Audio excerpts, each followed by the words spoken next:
Halo Sobat Tani di seluruh Indonesia, selamat datang kembali di channel kesayangan kita. Hari ini kita akan membahas topik yang super penting tapi sering banget terlewatkan, yaitu kapan waktu yang paling tepat untuk mengolah lahan sawah setelah panen.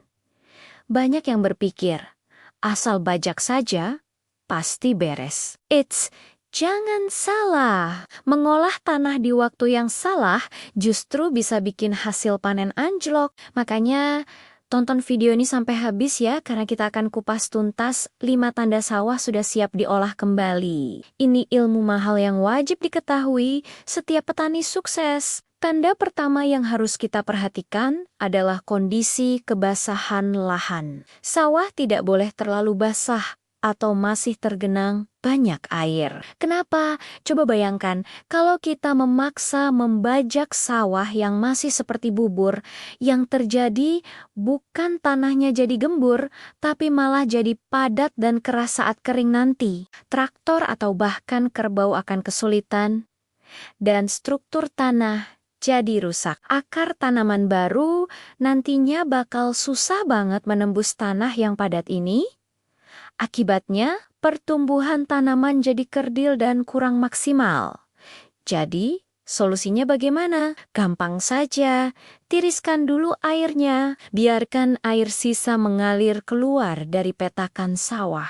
Tunggu beberapa hari sampai kondisi tanahnya pas siring disebet macak-macak, atau istilahnya tanah sudah gemuk. Kondisi ini ideal karena tanahnya lembab tapi tidak becek, jadi saat diolah akan menghasilkan tekstur yang remah dan gembur. Lanjut ke tanda kedua. Perhatikan kondisi jerami sisa panen. Ini juga krusial loh. Jerami tidak boleh diolah saat masih segar dan hijau. Banyak petani yang buru-buru membajak sawah, padahal jeraminya baru dipotong kemarin. Ini kesalahan fatal. Jerami yang masih segar saat dibenamkan ke dalam tanah akan memulai proses dekomposisi atau pembusukan. Nah, proses ini membutuhkan banyak sekali unsur nitrogen. Bakteri pengurai akan mencuri nitrogen dari tanah untuk bekerja. Akibatnya apa? Saat kita tanam padi baru, tanaman muda itu akan kekurangan nitrogen. Gejalanya jelas, daunnya akan menguning, pertumbuhannya lambat, dan kelihatan tidak sehat. Istilahnya, tanaman mengalami nitrogen sickness. Jadi, kapan jerami siap diolah?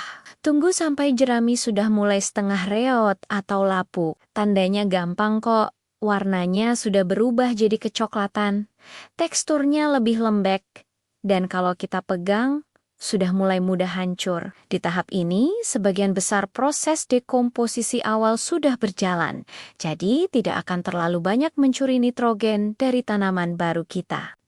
Jerami yang setengah lapuk ini akan menjadi pupuk organik yang sangat bagus untuk menyuburkan tanah.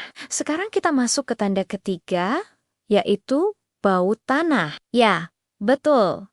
Kita harus mencium bau tanah sawah kita. Tanah yang sehat dan siap diolah punya bau yang netral, bau tanah yang khas dan segar. Sebaliknya, kalau sawah kita terlalu lama tergenang air setelah panen, kondisi di dalam tanah akan menjadi anaerob, alias kurang oksigen. Kondisi anaerob ini akan memicu munculnya gas-gas beracun, seperti asam sulfida yang baunya seperti telur busuk, atau asam-asam organik lain yang membuat tanah berbau masam atau sangit. Kalau kita mencium bau seperti ini, jangan sekali-kali langsung mengolah tanahnya. Ini pertanda tanah sedang sakit. Kalau dipaksakan, racun-racun ini bisa menghambat pertumbuhan akar tanaman padi kita. Lakukan penirisan seperti di poin pertama, biarkan tanah terpapar udara dan matahari selama beberapa waktu. Proses ini akan membantu menghilangkan gas-gas beracun dan mengembalikan kondisi tanah menjadi aerob yang sehat. Tunggu sampai baunya kembali netral, baru deh kita bisa turunkan traktor untuk membajak. Ingat, Hidung kita adalah salah satu sensor terbaik untuk mendeteksi kesehatan tanah.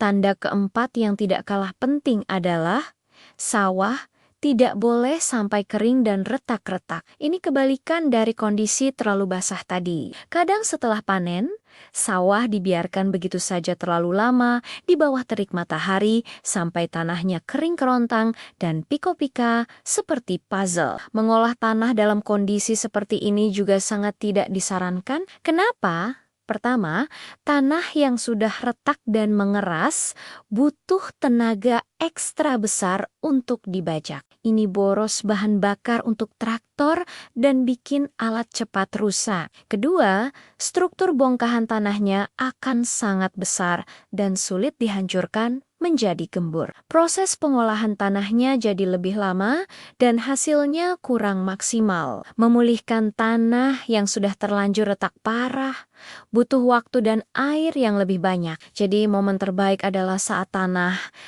dalam kondisi lembab, tidak becek, tapi juga tidak kering. Istilahnya moist. Di kondisi ini, tanah sangat mudah untuk dibolak-balik. Gumpalannya mudah pecah dan proses penggemburan menjadi jauh lebih efektif dan efisien. Hasil olahan tanahnya pun akan sempurna untuk persemaian bibit padi. Nah, setelah tahu 4 tanda tadi, mungkin ada yang bertanya gimana cara paling praktis untuk tahu kondisi kelembaban tanah yang pas. Jawabannya ada di tanda kelima, yaitu dengan melakukan tes genggam. Ini adalah metode sederhana tapi sangat akurat yang bisa dilakukan siapa saja, di mana saja.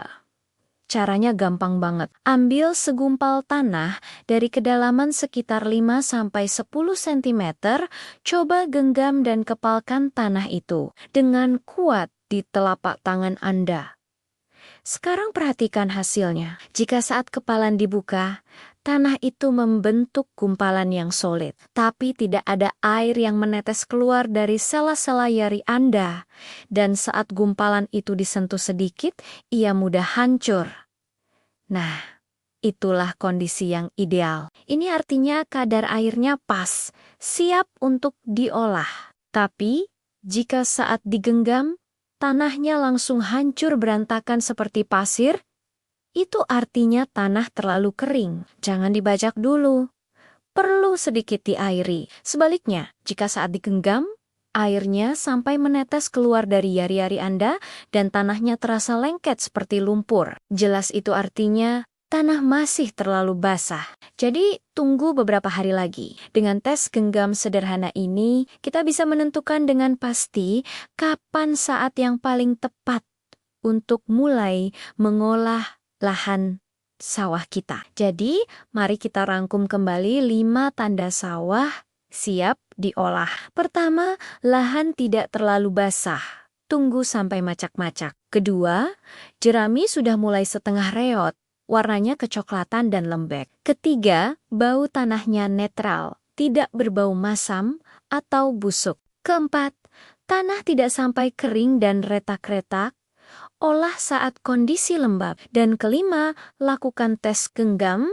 Tanah ideal adalah yang menggumpal tapi tidak berair saat dikepal. Dengan memperhatikan kelima hal ini, kita bukan hanya membuat pekerjaan mengolah tanah jadi lebih mudah dan efisien, tapi yang terpenting, kita sedang mempersiapkan rumah terbaik bagi tanaman padi kita untuk tumbuh subur dan menghasilkan panen yang melimpah. Ingat, persiapan lahan adalah fondasi dari keberhasilan budidaya kita. Jangan pernah sepelekan langkah awal yang sangat menentukan ini. Semoga informasi ini bermanfaat ya untuk semua sobat tani. Jangan lupa untuk praktekkan langsung di sawah masing-masing. Kalau ada pertanyaan atau mungkin punya tips lain berdasarkan pengalaman pribadi, jangan ragu untuk tulis di kolom komentar di bawah ya. Mari kita saling berbagi ilmu dan sukses bersama.